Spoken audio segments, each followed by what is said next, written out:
Olá, sejam bem-vindos ao Entre Mentes, nosso podcast de saúde mental contra o estigma. Eu sou o Luiz Fujita e pela primeira vez desde o nosso episódio inaugural, em que a gente falou sobre suicídio, a gente volta a esse tema, né? Esse é o nosso episódio de Setembro Amarelo. Como muita gente sabe, as campanhas nesse mês são fortemente voltadas para prevenção. E apesar disso ser de uma importância inegável, né? Para sobreviventes por suicídio, acaba trazendo também uma dor difícil de lidar, né? Que é assim, se é tão prevenível assim, então eu acho que eu falhei. Uma pessoa que perdeu alguém por suicídio, quando vem com esses slogans, essas frases de que é prevenível e tal, você acabou, então, se é tão prevenível assim, eu fracassei em algum ponto, né? Por isso a gente decidiu focar esse episódio aqui na pós-venção do suicídio. Pós-venção é um termo que talvez muita gente esteja ouvindo pela primeira vez na vida, né? E ainda mais pós-venção do suicídio. Mas esse termo se refere aos cuidados que são dedicados a quem está passando por um luto, né? Alguém que perdeu alguém por suicídio. A nossa convidada de hoje perdeu a filha mais nova dela por suicídio e a partir desse evento, ela criou uma organização, né, de apoio a pessoas que precisam atravessar um momento como esse. A Terezinha Máximo é uma das idealizadoras do blog e do grupo de apoio Nomoblides, que ela vai falar ao longo da conversa de onde vem esse nome, que fala justamente sobre luto por suicídio. Muito obrigado por essa entrevista, Terezinha. Eu que agradeço, Luiz. Pós-venção, né, é uma palavra diferente, né? A primeira vez que eu ouvi também, eu fiquei pensando, o que será isso, né? O que significa isso? Vamos conversar um pouquinho mais sobre isso hoje. No Brasil, a gente teve um aumento de 43% no número de casos, né, entre 2010 e 2019. Particularmente entre os 15 e 19 anos, o aumento foi de 81% entre 2010 e 2019. Esses são os dados do Boletim Epidemiológico número 33 do Ministério da Saúde, que é recente, né, de setembro de 2021. No seu próprio site, né, o nomoblides.com.br, a gente vê o número de 32 suicídios por dia no Brasil, né? Ou seja, a sua história é a de muitas pessoas e novas pessoas passam a fazer parte dessa história todo dia. Você se importa de contar um pouquinho como foi o seu caso, para quem não conhece você ainda saber um pouquinho desse contexto? Aí eu falo sempre que me perguntam e eu tenho a oportunidade de falar, eu conto. A minha filha, ela tinha 19 anos, ela era uma estudante universitária e havia sido diagnosticada com depressão, ansiedade e fobia social. E nesse período que ela havia sido diagnosticada, ela começou a falar que viver do jeito que ela vivia era uma coisa que não valia a pena, sabe? Assim, uma coisa que não era vida, né? Ela reclamava muito, se queixava muito, a medicação estava demorando a fazer efeito, a gente só descobriu que é normal, é comum esse tipo de medicação demorar mesmo a fazer efeito. E ela se cobrava muito por uma melhora e falava que viver daquele jeito não era a vida, que era melhor acabar com tudo e tudo mais. Eu e meu marido, né, nós achávamos que era um certo exagero, coisa de adolescente e tal. E dramático, né, que a Marina ela sempre foi muito dramática. Então, nós cuidávamos desse ponto, dessa questão, falando, né, sempre para buscar uma forma de olhar a vida de um outro jeito, que era uma fase, que ia passar, enfim. A gente sempre tem solução para os problemas dos outros, né? Sim. E foi com isso, lá em tratamento com psiquiatra, com psicólogos. Mesmo assim, aconteceu. A Marina ela chegou a ser internada, só que ela não se adaptou lá no hospital, ela pediu para sair. Eu e meu marido, nós fomos buscá-la. Assinei lá um termo de compromisso para cuidar dela em casa, uma internação domiciliar. Fui orientada em alguns pontos. Tomamos as providências de não deixar coisas que pudessem machucá-la, mas um dia, e não deixá-la sozinha de jeito nenhum, mas um dia ela pediu, aconteceu um fato, né, que nós tivemos que deixá-la um tempo sozinha. Ela estava com uma supervisão de um amigo um tempo, mas ele precisou sair, nós nos atrasamos nesse compromisso, e foi nesse curto período de tempo que ela executou o que ela havia planejado. E então foi uma coisa assim muito... foi um baque. Por mais que as pessoas falem, não, mas ela falava, mas ela já estava, né, verbalizando, tudo, ninguém espera que aconteça. E outro fato, a Marina ela não morreu de imediato. Nós a socorremos, ela foi internada, ficou hospitalizada por 20 dias.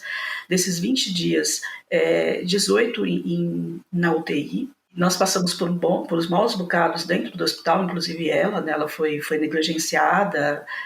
As pessoas, né, infelizmente, têm esse preconceito ainda com quem tenta suicídio.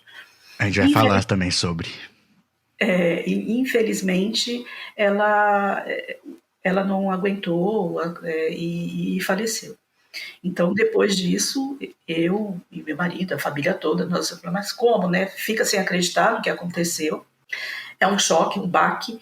E até você colocar as coisas, tentar organizar os seus pensamentos, né? Demora muito, muito, muito. E é aquela coisa, né? A gente falar de que é fácil resolver os problemas dos outros e nem os nossos. Então, eu fiquei com muitas perguntas sem respostas, né? Por que que uma pessoa como a Marina tomou uma atitude dessa? E foi a partir daí que eu fui atrás dessas respostas, né? Não só dessas, mas como de outras. Várias. A gente vai falar sobre essa sua busca, né, Terezinha? Acho que você aprendeu muita coisa, né, nesse período, e acho que justamente a nossa intenção é ajudar quem possa estar passando por isso a ter um caminho um pouco mais fácil, né? Não ter que receber informação tendo que buscar e sem saber se aquela informação é correta, se sentir muito desamparada, né? A gente vai falar um pouquinho mais sobre isso. Terezinha, além da pós-venção, que é um termo que a gente já falou aqui, né, muito pouco conhecido, queria que você também explicasse um outro termo usado quando a gente fala em luto por suicídio, que é chamar as pessoas que ficaram, né, que perderam alguém, de sobreviventes. Acho que as pessoas, em geral, usam esse termo para a própria pessoa, né, que passa por algum episódio de quase morte, algum acidente, aí é um sobrevivente. No caso, não é a própria pessoa, né, é quem ficou aqui e perdeu alguém. Mas por que no caso do luto por suicídio, a gente usa esse termo sobrevivente? Então, o termo, ele vem do inglês, né, o survivor, e praticamente tudo que é ligado ao suicídio a gente copia lá do exterior, né. Então, o survivor, que significa sobrevivente, e é considerado todas as pessoas, né, que ficam vivas após uma tragédia. O suicídio é considerado uma tragédia. E os sobreviventes são todas as pessoas que se sentem, que foram afetadas pelo suicídio, né? Principalmente a família, os amigos, os profissionais, né? Então, quem passa por um suicídio, ele fica... luta para sobreviver, né? Porque a gente fala que não consegue ter uma vida normal. Até a questão de básico, vamos falar assim, sabe? O básico. Você fica traumatizado, então você não consegue comer, você não consegue dormir. Você luta para sobreviver. Com o tempo você vai recuperando forças, né? E vai conseguindo tocar a vida. Mas não é uma coisa simples. Então é uma morte traumática, né? Então por isso é usado esse termo. Então, como o survivor é quem sobrevive, então usam esse termo tanto para quem tentou como para quem perdeu alguém. Uhum. Terezinha, eu imagino que no momento, né, na época mais próxima ali do episódio, realmente fique aquele turbilhão, né? Você não consiga elaborar nada. E isso acho que permanece durante muito tempo, né? Atualmente, que você já passou um pouco mais de tempo, não só isso, né? Virou uma militante, né, da informação sobre esse tema, e olhando, né, para trás e para as histórias que você já viu desde então, você consegue identificar, assim, que sentimento que você acha que é o mais teimoso em conseguir superar, sabe? Que talvez até hoje você precise lidar, mesmo alguém tão esclarecido sobre esse tema, e que você fala, olha, esse sentimento vem, na hora talvez você não perceba, mas esse é um que vai ficar e vai ter que fazer parte dessa luta diária da sobrevivência aí, né? Tem algum que você consiga, ou alguns, né? Então, alguns, que é uma mistura, no começo é uma mistura tão grande que a gente não sabe nem separar, não sabe nem falar o que é qual, né? A culpa, que eu falo que ela é como se fosse uma fumaça, ela vai entrando em lugares que você, sabe, deu uma brechinha, ela tá entrando, e então você larga uma e pega outra.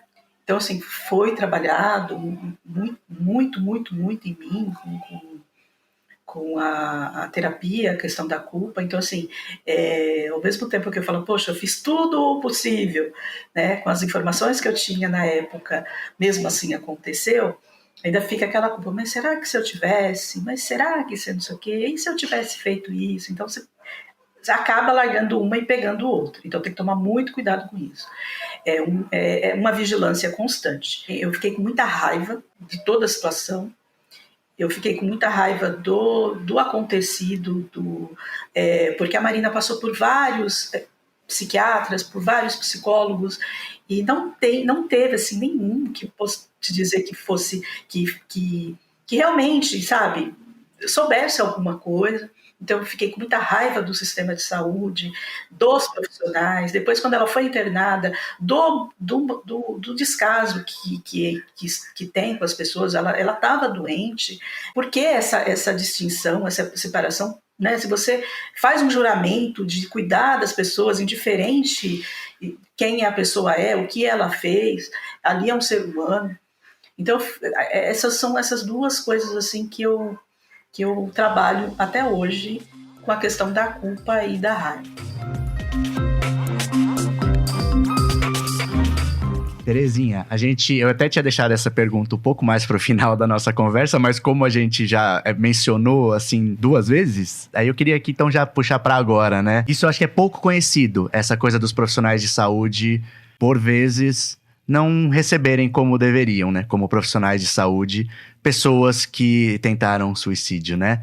Conta a sua experiência um pouco eu acho que sempre, né? Qualquer experiência de alguém que pode ter passado por isso, ouvir que isso acontece mesmo e que há pessoas como você sempre ajuda. Você pode contar um pouquinho e talvez acho que isso seja um tema inédito para muita gente assim, né? Como assim? Por que eu vou, né? Alguém que tá precisando de cuidados urgentes, né? Para um estado grave, como essa pessoa pode ter um tratamento ruim de profissional de saúde, né? O que acontece que leva a isso? Preconceito, desinformação, eu acredito nisso, né? Eu não creio que seja maldade, né? Eu não consigo colocar isso na minha cabeça. É desinformação e um preconceito, porque a nossa sociedade, ela fala do suicídio com... Aliás, quando fala, né, porque pouco se fala, mas quando fala de uma forma assim, meio que pejorativa, cheia de tabu. Então, imagina você entrar com uma pessoa num hospital, num pronto-socorro, que foi o caso da Marina, no pronto-socorro e tendo lá várias pessoas para serem atendidas, e você falar, não, vou socorrer essa primeiro, porque tentou se matar, enquanto uma está lá com pressão alta, tendo um infarto, alguma coisa assim, você tem que escolher entre as duas. Então, o que a pessoa vai fazer? Não, acho que eu vou socorrer quem quer viver, não quem quis morrer. Então, faz parte da mentalidade de achar que eu quero cuidar de quem está querendo viver, não quem quer morrer. Né? Então, só que assim, o transtorno mental, até dentro da saúde, no meio dos profissionais, é visto como algo que não existe, assim, sabe? É força de vontade, é falta de querer melhorar. É como qualquer outra coisa. Então, assim, ligado ao transtorno mental. É falta de fé. Eu escutei isso no hospital. Ela tem religião. No Sabe? hospital? No hospital, na UTI, as pessoas, os profissionais vêm me perguntar, mas por que ela fez isso? Mas por que não sei o que? Ela tem religião? Ela não sei o que, sabe? Então, assim, brigou com o namorado, sabe? Essas coisas assim, essas perguntas que você vai, sabe? Na hora você responde, porque você tá ali, você não quer, né? Mas é uma questão assim, e eu também, na época, não sabia, mas o que eu queria que minha filha tivesse o tratamento possível. Então, aconteceu, Luiz, um caso assim surreal para mim, né? Eu fico até emocionada quando eu lembro. Mas o hospital que a minha filha estava não era um hospital público, era um hospital de um plano de saúde. E um plano de saúde grande, relativamente grande. Na época que ela estava lá, no sábado de carnaval de 2017, evacuaram a UTI para fazer uma manutenção, que era para pintar as paredes. Para você ter uma ideia, tiraram todos os outros pacientes, deixaram a Marina. Eles colocaram um plástico preto em volta dela, isolando ela, enquanto as paredes eram descascadas. Quando eu cheguei, eu não acreditei naquilo. Falei, mas o que está acontecendo aqui?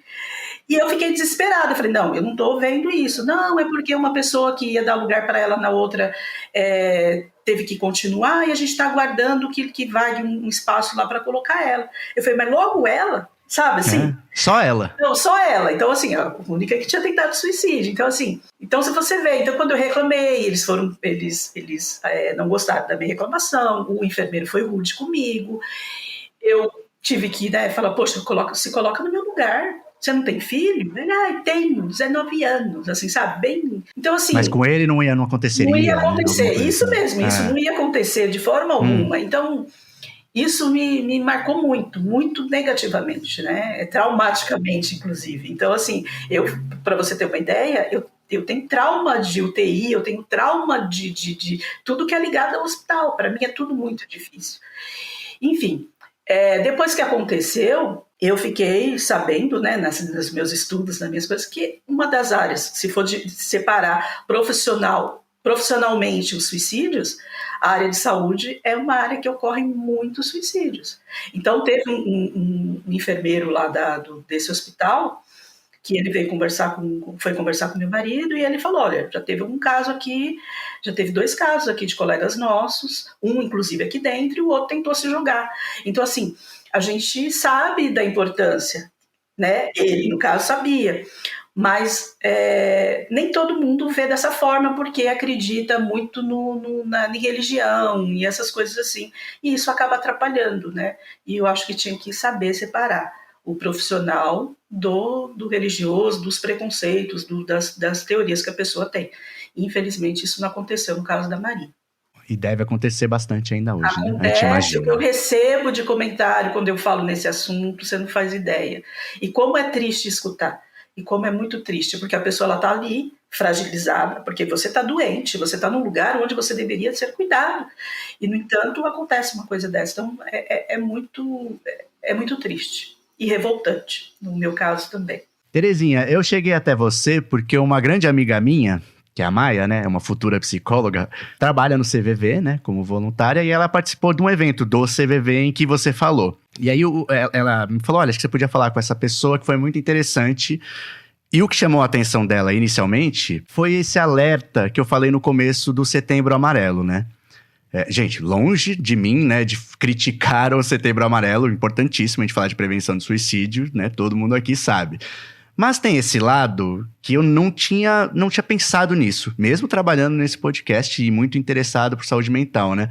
Fala, pô, realmente, né, a campanha pela prevenção, ficar martelando nisso, para um sobrevivente é muito duro, né? Muito duro ouvir. Queria que você falasse um pouco, como esse episódio vai ao ar no Setembro Amarelo, falasse um pouquinho sobre as reportagens, o que você costuma ver nessa época, que traz, assim, que é uma interpretação ou uma forma de expressar um pouco errada sobre esse tema e que dificulta, principalmente, os sobreviventes, né? Então, é muito importante se falar sobre a prevenção, explicar o que é um suicídio, para a gente ir quebrando essas barreiras que existem, esses tabus, esses estigmas que ficam.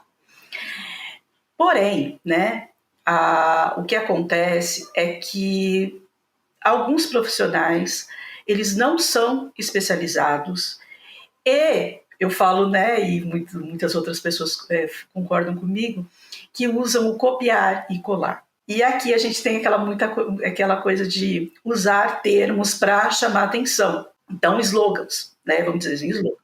Então, um slogan que ficou marcado e que eu falo que é como enfiar uma faca e girar no nosso peito, são sobre os 90%. O que é esse slogan? No Setembro Amarelo costuma aparecer assim, 90% dos suicídios poderiam ser evitados. Só isso. Não explica por quê. Então, as pessoas que escutam, porque ela vai pegar aqui, porque chama atenção, 90%, poxa, mas só 10% das pessoas se matam, por que não foi prevenido? Porque se dá para evitar, por que não evitou? Eu escutei várias vezes, várias pessoas vieram me perguntar, mas olha, você estava cuidando, você estava tratando também, por que ela se matou? Então, fica aquela impressão assim que, poxa, que fracassada que eu sou, né? Não fiz nada direito, né? Então, fica aquilo martelando, e as pessoas olham e falam, poxa, mas... E vem aquela coisa os 90%, quando se explica, quando a pessoa ela vai atrás para saber o que realmente é. Esse é um estudo antigo que foi feito lá na Europa, não lembro exatamente o país, e foi uma publicação da OMS, e que fala que 90% dos casos de suicídios estudados naquela época, foi constatado que a pessoa que se matou tinha, né, a família poderia supor, estava supondo que ela teria algum transtorno mental. E que transtorno mental tem tratamento. Portanto, se tem tratamento, dá para prevenir, óbvio. Né? Porém, Brasil, como é que você vai evitar 90% dos suicídios? E outra, contrassenso, mas se é multifatorial, por que ficam Claro. martelando que 90, é só tomar um remedinho, passar no médico que vai ficar tudo bem? Então, Esse estudo dá um salto, assim, né, para essa conclusão. Bom, se teve suicídio, provavelmente tinha transtorno mental trata, então é prevenível. Esse último salto é absurdo, né? que dá para prevenir, realmente dá para prevenir. Mas da forma como é feito, do jeito que fala que é simples, que é fácil, dá a impressão que é assim, sabe? É uma fórmula mágica. Então, se fosse tão simples e tão fácil, os números não seriam tão grandes e não estariam aumentando como está. Né? Então, a gente fala, poxa, quem está errado? Onde está o erro? Né? Se dá para prevenir, quem que está errando? O diagnóstico está errado, a família não está cuidando, o que está acontecendo? Então, a gente tem que ver onde que estão essas brechas aí. Aí ninguém quer fazer, entendeu? Mas, assim, esses 90% pegam a gente de forma... Então, e você escutar aquele tempo, sabe? Martelando, 30 dias, e por mais que você fuja, não queira escutar, não queira participar, vai chegar uma hora que você vai escutar, vai aparecer alguém com a fitinha falando que, olha, dá para prevenir que 90% dos suicídios podem ser evitados. É uma campanha muito bem sucedida quanto à popularidade, né? Quase um outubro rosa, né? Outra coisa também. Escute o coleguinha. Você está preparado para ouvir? Quem é que está preparado para ouvir que uma pessoa quer se matar? Ninguém, Luiz. Ninguém. Sim. Sabe? E então, se ouvir, o que eu faço, né? E o que eu faço? Aonde eu vou colocar? Eu vou falar o quê? Eu vou falar para ele, não, pense em Deus, vai para a igreja? Que a maioria fala. Não, sua vida é maravilhosa, olha, pensa, fulano de tal tá com câncer, vai visitar um hospital do câncer, vai fazer não sei o quê. Então, assim, escute o coleguinha. Uma pessoa escutar uma coisa dessa, para você ter uma ideia, eu falo com muita gente, né? Então, falo com pessoas que tentaram suicídio. Teve algumas pessoas que chegaram para mim um dia e falaram para mim assim, engraçado, eu tô com acompanhamento há muitos anos com psicólogo, com psiquiatra, e eu escutei uma coisa que você falou que nunca ninguém me falou. Porque as pessoas, geralmente, no luto, né, a gente fala assim que as palavras têm um significado diferente. A gente passa a escutar e a entender as palavras de uma forma diferente. Então, às vezes, quando eu falo essa palavra, tem muita gente que fica assim, poxa, não é bem isso. Eu falei assim, você precisa validar a sua dor. O que é validar? Aí eu falo, não, mas eu validei a dor do meu filho. Eu validei a dor da minha filha também. Só que da forma diferente, da forma como eu entendia validar. Não da forma que ela entendia que ela precisava. Então, quando alguém fala para mim que está com um pensamento assim, eu escuto. Mas eu escuto de um jeito que não é ouvir para dar, né? Ouvir e dar respostas. Valida o que ele está sentindo. É isso que o CVV faz, né?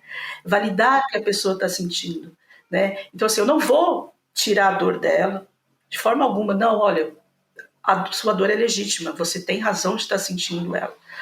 Mas vamos cuidar dela, vamos validar. Falar, não é querer tirar do foco aquilo, né? Muita gente entende isso, que quando alguém chega para você e fala que eu quero me morrer, a pessoa vai falar, não, a vida é bela, pensa não sei o quê, isso vai passar, né? É a questão da validação do que a pessoa está sentindo. Quando fala assim, escuta o coleguinha, eu já fico preocupada, porque eu também falei no passado, fale, abra, fala, vamos falar. Tá, mas tem que tomar um cuidado também com o que a pessoa vai falar e como ela vai reagir àquela fala e como que o outro vai entender. Então, a comunicação ali, né? Então, é complexo, não é simples. Não é fácil. Justamente. Para um evento complexo desse, não basta esses tópicos assim, né? Faça isso. Mas como, né? Ou entenda, ou conheça os sinais. Os sinais só fazem sentido após a morte. A minha filha falava que queria morrer. Que para ela a vida, sabe, viver daquele jeito para ela era uma morte já. Então, viver medicada, viver vigiada, sentindo uma coisa que ela não sabia explicar o que era, ela não conseguia comer, ela não conseguia dormir. Quais eram os sinais? Hoje eu sei todos. Agora fazem sentido para mim, porque de tanto eu ler, de tanto estudar. Mas ela conversou com a psicóloga dela nos momentos que ela estava fazendo, executando o plano dela. Aí eu pergunto para você, liguei para a psicóloga para perguntar, ela te falou alguma coisa? Não, ela só queria dormir. Ela falou para mim que ela queria dormir. Aí eu falo, poxa, se a Marina, né, fez tudo comigo dentro de casa, ela por telefone com a outra mulher, como que aquela pessoa ia saber, ia descobrir? São os sinais. Então, assim, os sinais só fazem sentido depois. Nem às vezes, nem uma pessoa treinada, muito bem treinada, ela consegue exatamente. São alguns alertas, são alguns gatilhos, mas é complicado você saber. Então, isso também martela a culpa no sobrevivente. Terezinha, falando em culpa, né, e relembrando a raiva que você falou, acho que são 2 sentimentos muito frequentes, né, para sobreviventes. O que você percebe hoje que meio te ajudou, mas de uma forma assim, opa, a partir daqui é que eu comecei realmente a aprender a vivenciar o luto, né? Tem algumas coisas que você pode falar, olha, isso vai te ajudar bastante, comece a pensar nisso quando você se sente preparada, né? Um evento marcante pra você. Você fala bastante de grupos de apoio, né? Isso pra você é uma coisa essencial nessa caminhada? Sim, para mim foi um marco, né? Posso dizer que foi o que eu acho que eu sempre, eu acho não, tenho certeza, que se eu não tivesse procurado o grupo de apoio, eu não estaria aqui do jeito que eu estou hoje.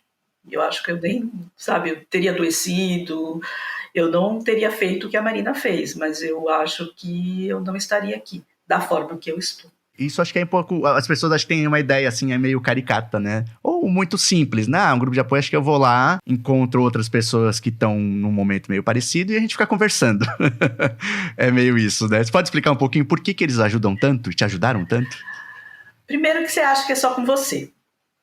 Apesar, você tem uma coisa, né? No suicídio, ou uma morte traumática, enfim, eu acho que a razão ela perde um pouco, né? Só fica mais na emoção. Por mais que eu soubesse que aconteceram, que eu conheci pessoas com outros familiares, né, durante a minha vida, que perderam alguém pelo suicídio, você fica imaginando que é só você, que aconteceu aquilo, que é só você. E que aquilo que você sente, aqueles sentimentos, aquela coisa assim de ficar o tempo todo pensando naquilo, eu só conseguia desligar o pouco tempo que eu dormia. Para pegar no sono era uma guerra, para dormir, aí quando acordava de madrugada, achando que, poxa, na hora que acordava, pô, a Marina não tá aqui, aconteceu, e aquilo, sabe? A cabeça não desliga. O que vai acontecer comigo? Eu vou ficar louca, eu vou perder o juízo, sabe? Eu vou sair por aí andando porque eu não sei. Será que isso é comum, é normal? Deve sentir assim? Porque eu não sabia. Quando eu escutei de outras, no grupo de apoio, eu escutei outras pessoas contando as histórias delas, eu percebi que, poxa, eu também sinto isso. Então, eu não tô sozinha. Né? Então, assim, então não tô louca, não tô enlouquecendo. E fechei a porta do quarto para colocar na minha cabeça que ela tava ali, que ela viajou, que era alguma coisa assim, para você não encarar a realidade. Então, assim, não só sou eu, então é isso mesmo. Para mim, foi, de certa forma, um alívio, né? Escutar outras pessoas, outras histórias. Falei, poxa, infelizmente isso é mais comum do que se imagina. E os sentimentos faziam parte. Eu tinha raiva. Então, quando a pessoa chegava para mim e ficava falando, Deus quis assim, eu ficava com raiva da pessoa. Poxa, a pessoa está tentando te ajudar e mesmo assim você está sendo. Eu agradecia, mas eu ficava com raiva daquela pessoa. E as pessoas se afastavam, então eu vi as pessoas sumirem até do meu WhatsApp, né? As pessoas mandavam mensagem, não mandavam mais, ouvi de outras pessoas que acontece isso mesmo. Então eu comecei a trabalhar isso dentro de mim, né? De que, poxa, é assim mesmo, então vamos, né? Não ficar também, já que tá ruim desse jeito, eu vou por outra forma, de outro jeito. Então, o que ajuda, o que não ajuda, né? Porque a gente fica muito apegado ao que é ruim, né? Que faz mal, né? Estou falando da raiva. Então, você se apega muito na raiva, se apega na culpa e esquece do restante. Então, vamos trabalhar o que faz bem. Então, outra coisa que me faz bem é escrever.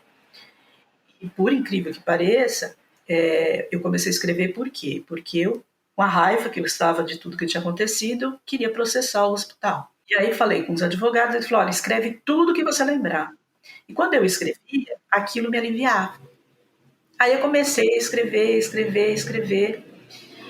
Então, e fui vendo que aquilo fluía. Eu não tinha com quem falar, porque quando eu ia falar, as pessoas falavam, tentava mudar de assunto, falava, né, tentava podar a minha dor, não validavam a minha dor.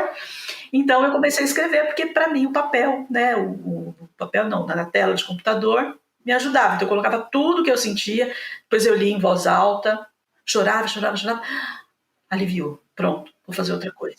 E assim foi, sabe? Então, assim, durante esses 5 anos é o que foi, os grupos de apoio, conversando com outras pessoas, e é assim, uma roda de conversa realmente, não vai ter solução, tá? Às vezes as pessoas, elas procuram, falam, mas o que é? Falar, não, gente, solução para o nosso problema não tem. O que a gente faz ali é buscar formas de continuar a viver e acomodar a dor dentro da gente. Então, assim, não tem fórmula mágica, não tem receita, não tem, né, o que faz bem para mim não vai fazer bem para o outro. Então, tudo isso, a gente não fica dando conselho, faz isso, faz aquilo, não tem isso. São trocas de experiência, são trocas de vivência. É isso que nós fazemos. E isso me ajudou e me ajuda muito até hoje.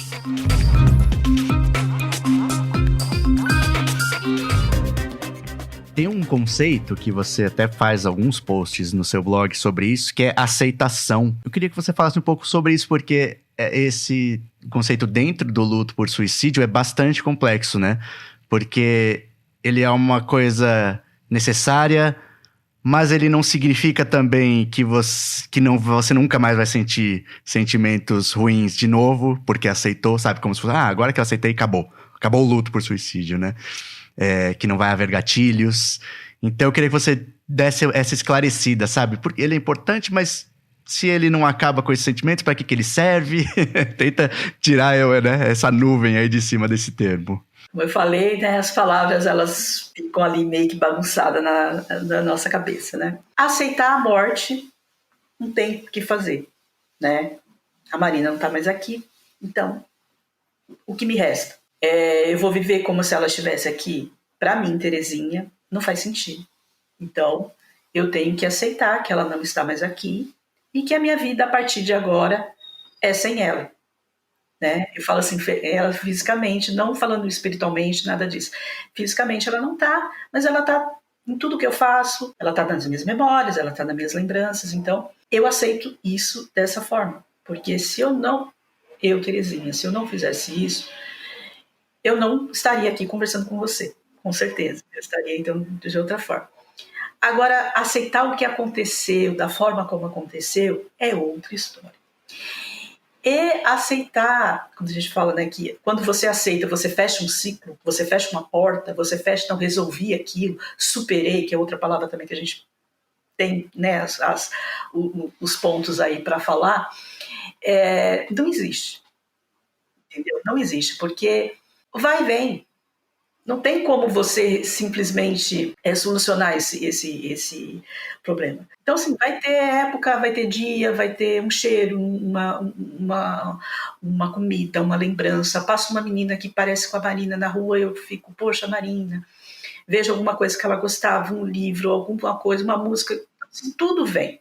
Não é uma coisa assim, só que de uns tempos para cá, eu aprendi a lidar com isso. Eu sofro, mas é menos do que antes. Então, se eu ficava um dia arrasada, eu já fico meio dia, entendeu? Então, assim, eu vou ficando. Então, assim, não é. As pessoas falam assim, a dor, não sei o que da dor, o sofrimento, né? Tem até quando falavam para mim assim, a dor faz parte, né? O sofrimento opcional, eu não entendia, eu ficava com raiva também. Eu falei, a pessoa nunca perdeu ninguém. Mas eu fui amadurecendo essa ideia e fui entendendo, fui aceitando que isso faz parte, né? E que a questão da dor, eu vou sentir dor sempre, mas o sofrimento eu vou conseguindo apaziguar ele, ficar, poxa, né? Já não é mais um dia todo, é meio-dia, é um quarto do dia, é alguns momentos. Então, eu falo, e a gente fala, né, que vivendo um dia de cada vez, né? No começo não são dias, são horas de cada, né? Um dia, uma hora de cada vez. Eu tô nessa fase do dia de cada vez. Então, assim, eu não fico fazendo planejamento a longo prazo, mas hoje eu tô bem, amanhã eu não sei. Hoje eu consigo falar, hoje eu faço não sei o quê, mas tem dia que eu não consigo. As pessoas falam assim pra mim, mas você consegue levantar da cama todo dia? Ela fala, desde a época, desde quando a Marina morreu, todos os dias de manhã eu levanto da cama. Tem dia que eu volto, mas eu levanto, entendeu? Então assim, eu não sei amanhã como vai ser, mas eu sei que hoje eu consegui, hoje eu tô fazendo alguma coisa. Então a questão da aceitação é isso, é aceitar que a morte aconteceu. E viver com essa ausência do jeito que eu consigo, do jeito que eu dou conta. Acho que é importantíssimo você falar isso. A gente fez aqui um episódio sobre luto do divórcio, né? E eu gosto muito da profissional que a gente entrevistou, é até uma amiga, né? Ela fala isso, é uma pergunta muito imediata que vem, né? Quando alguém perde alguém, é quanto tempo demora pra acabar, né? Ah, Esse sentimento, né? E ela fala, essa pergunta nem faz sentido, né? A resposta não é dias, anos, né? Não vai acabar. Ele vai evoluindo, como você falou, né?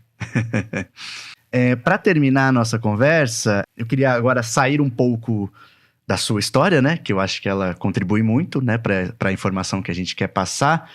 E falar sobre as outras pessoas, né? As pessoas que estão em torno do sobrevivente, né? A gente mencionou um pouquinho aqui que as campanhas às vezes são muito superficiais, e aí acho que acontece um pouco isso, né? Essa coisa, né? Fale, né? Converse com a pessoa que perdeu, e a gente não sabe muito bem como. Também é um tanto difícil, né, para quem tá em volta. E você fala que o luto do suicídio é muito solitário, né? As pessoas ficam particularmente desconfortáveis e inseguras, têm medo de ser invasivo e aí acaba sumindo, na verdade, né? Para o sobrevivente, as pessoas acabam se afastando. Você consegue dar um esclarecimento assim? Como agir quem está no entorno de uma forma que ajude o sobrevivente de alguma forma? eu e o Josefal, nós fizemos até 10 pontinhos, né? De que para as pessoas que quer ajudar alguém por luta por suicídio, não suma. As pessoas elas ficam com medo de chegar, de falar alguma coisa e no começo eu pensei que eu tivesse né, foi antes da pandemia, mas eu achava assim, poxa, eu tô com uma doença contagiosa, porque todo mundo sumiu, mas as pessoas também não sabem lidar com a nossa dor. Tem até umas pessoas que falam assim, a dor compartilhada é fácil de viver, de você sentir do outro. Ninguém quer sentir dor. Você sente qualquer dorzinha, você já corre para fazer alguma coisa para passar. Ah, poxa, eu vou falar com aquela pessoa, ela vai começar a chorar, aí eu não sei o que eu vou falar para ela, aí eu vou chorar também. Então, assim, não é fácil, sabe? Você ver uma pessoa sofrendo. Você estando, se afastando, que aquela dor vai passar, ou eu não vou ver, então eu não, né? Mas assim, estar do lado. Você não precisa falar nada, só estar do lado. Ajudar em alguns afazeres, porque, como eu falei, a gente não consegue nem comer. Eu até brinco que hoje eu dou risada, mas na época é muito. Eu passei muito tempo buscando comida, trazendo, né, comendo marmitex. Eu falei, não aguento mais, eu não suporto, até hoje eu não consigo mais comer a comida desse restaurante. Por quê? Porque eu não conseguia cozinhar, eu não conseguia fazer nada. Então, assim, qualquer coisa do dia a dia que você puder ajudar, não ficar com frases prontas, né? Eu falei, não precisa falar nada. Então, assim, essas frases prontas, Deus quis assim, foi melhor. Escutei, foi melhor para você que aconteceu, porque ela ia te dar muito trabalho. Eu falei, olha, eu preferia 1000 vezes que ela estivesse me dando trabalho aqui hoje. Coisas que as pessoas falam que para elas podem fazer sentido, mas para mim, né? Então, assim, não falar nada que você não sabe, que você, não medir, ficar comparando, né? E a questão da religião, das crenças. As religiões, lógico, condenam o suicídio, mas se eu não faço parte da sua crença, por que você tem que ficar falando para mim que é, né, por isso, por isso, por isso, por isso? Porque você está fragilizado, está quebrado, é em carne viva, e alguém chega para você e fala coisas absurdas em quem comete suicídio, aí você fica, junta tudo, faz aquela, né, tudo, e você não consegue separar uma coisa da outra, e fica pior do que estava. Então, assim, o básico é isso, é não deixar sozinho, sabe? Deixa chorar, porque a gente precisa chorar, não tem como não chorar. O importante é isso, é cuidar, é não abandonar, não deixar sozinho. Porque a pós-venção, né? Vamos falar a palavra pós-venção. É todo o trabalho que se faz após a morte de alguém por suicídio. Então, a tendência a ter outros casos dentro de enlutados é muito grande. Então, por causa da culpa, do desamparo, desespero e tudo mais. Então, é esse cuidado que a gente tem, né, de cuidar um do outro, né? A gente faz esse cuidado de amparar, de acolher o enlutado na pós-venção para isso, para se evitar novos casos, né?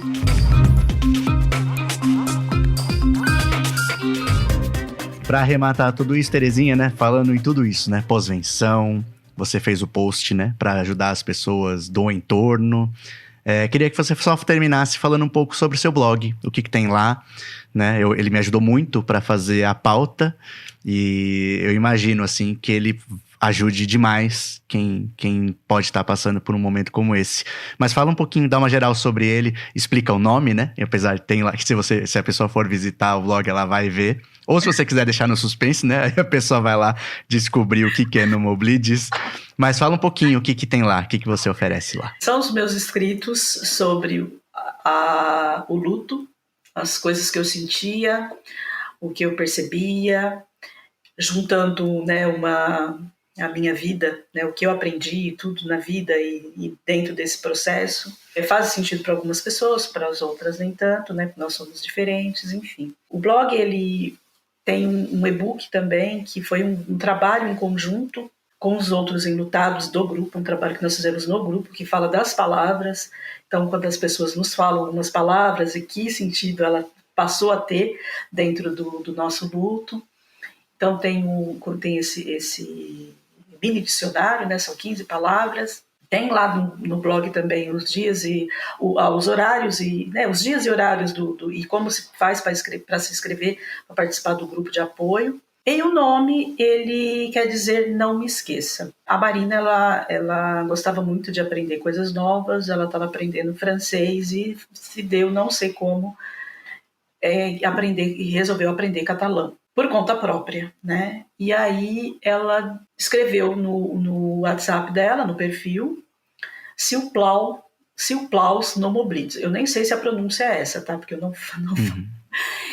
Então, eu vi aquela frase lá, mas para mim, sabe, é uma coisa assim que, sei lá, coisa que se faz qualquer frase, né? E um dia, em setembro de 2017, eu procurando um contato, eu digitei Mari, que era Marilene. Mari, aí apareceu a Marina e o S'il plaus Nomoblides. Aí me bateu a curiosidade de saber o que significava. Quando eu coloquei no tradutor, por favor, não me esqueça. Puxa vida, foi uma coisa assim, pra mim falei, como, Marina, eu fiquei, sabe? Marina, como que você vai falar um negócio desse? Como que eu vou te esquecer? Não tem como te esquecer, isso é inesquecível. Fiquei com aquilo na cabeça e tal. No dia seguinte, eu fui participar de um simpósio.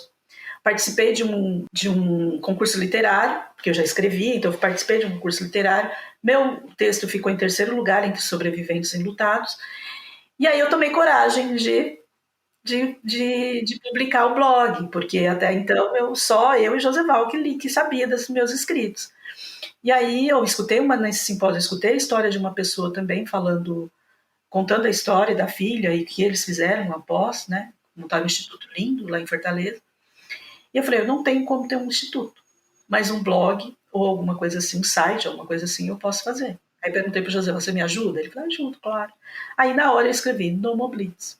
Então, é um nome difícil de falar, às vezes soletrar, eu nem sei se eu falo certo, mas é o que para que eu entendo como que faz sentido. Então, não me esqueça. Então, uma coisa que é impossível esquecer, né? Então, não me esqueça realmente, nunca vou esquecer. Terezinha, obrigado mais uma vez pela conversa, agradeço demais, né? Você fala bastante sobre esse tema, né? E arrumou um tempinho para falar novamente muita coisa que eu imagino que você repita várias vezes. Obrigado por repeti-las aqui pra gente. Espero que a gente possa até falar futuramente em outros episódios mais detalhadamente sobre alguns temas que eu percebo que são mais complexos do que a gente falou aqui, né? Mas esse primeiro foi um geral. Espero que a gente tenha coberto a maioria do que você acha importante falar nesse momento e seja um pouco, né, um respiro dentro desse Setembro Amarelo que a gente quer colocar esse alertinha.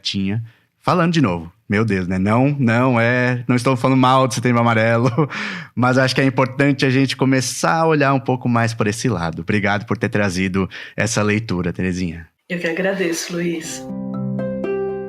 Pessoal, muito obrigado por terem ouvido mais esse episódio. Eu reforço a indicação, né, para o blog da Terezinha, que é o nomoblides.com.br. Ela escreve muito bem, de uma forma muito transparente. E aí, só o blog dela eu acho que já ajudaria muita gente que pode estar passando por um momento como esse. Mas, além disso, ela disponibiliza e-books que ajudaram ela. Ela tem o grupo de apoio, né? Que, como ela falou, você pode se inscrever para participar. Indico muito mesmo. E aqui fazer os agradecimentos finais, né? A Nayara Ramos foi quem indicou a irmã dela, a Priscila, que foi nossa entrevistada sobre nutrição comportamental. Então, obrigado, Nayara, né? Por ouvir a gente e por indicar alguém. Rapidamente a gente já conseguiu colocar aqui no processo das gravações. Obrigado. E a Luciana Lima, que ela indicou o nosso podcast numa série que ela fez no Instagram dela, que é o lucianalima.coach. Em que ela deu algumas dicas, né, de conteúdos gratuitos que auxiliam no autoconhecimento. E aí ela colocou lá o nosso podcast. Muito obrigado, Luciana. E reforço aqui mais uma vez, né, para que não seja entendido de forma errada, de forma alguma, né? Não é uma crítica que a gente está fazendo aqui ao Setembro Amarelo de forma geral, né? A ideia da campanha de prevenção de suicídio, obviamente, é algo importante. Mas é uma campanha tão popular que acontece isso, né? Um monte de gente faz coisas sob esse selo, né, do Setembro Amarelo. E nem sempre são coisas feitas com o cuidado, né, que esse tema precisa. Então a gente gostou de colocar esse alertinha aí, né? Nem sempre a forma de comunicar para prevenção leva em conta essa sensibilidade com os sobreviventes do luto, né? Espero que a gente tenha contribuído e que tenha ficado esclarecido e compreensível o que a gente quis falar aqui. Obrigado, gente. Até o próximo. O Entre Mentes é uma produção da Baioque Conteúdo. Tem roteiro e apresentação minhas, Luiz Fujita, edição da Amanda Hatsira, coordenação geral do Paulo Borja e trilha sonora do Paulo Garfunkel, nosso querido Magrão. Eu peço para vocês seguirem a gente no seu tocador de podcast favorito, é muito importante para a gente aumentar a nossa rede de apoio, e também para seguir a gente no Instagram, @entrementespodcast, para saber quando sai episódio novo, receber informações extras sobre saúde mental e também para falar com a gente. Um grande abraço e até o próximo episódio.